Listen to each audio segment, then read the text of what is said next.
আবার কোথাও বলেছেন,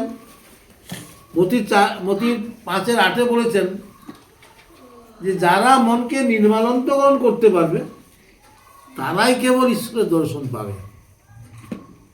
আগে বলেছেন ঈশ্বর নিরাকার আত্মা, নিরাকার আত্মা। আত্মাকে আমরা কেউ চোখে দেখেছি? কেউ দেখতে পায়নি আত্মা কিরম। তিনি হলেন ঈশ্বর। কিন্তু সেই নিরাকার আত্মাকে দেখা যাবে কিভাবে?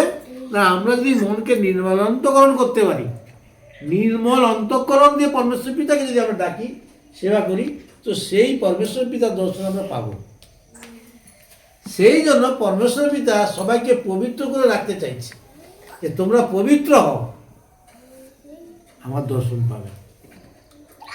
যদি আমরা পবিত্র না করি তাহলে আমরা ঈশ্বরের দর্শন পাবো না। এমনকি বাক্যের দ্বারা আজকে জানালো, যদি ঈশ্বরের বাক্য পালন করে না চলি তাহলে আমাদের মধ্যে কি আসবে? কষ্ট, দুঃখ আসবে। যে ফলটা পাওয়ার কথা সে ফলটা কি হবে? আর পাওয়া যাবে না। তাহলে সেই ঈশ্বর আত্মাকে পেতে হলে আমাদেরকে বিশ্বাস করতে হবে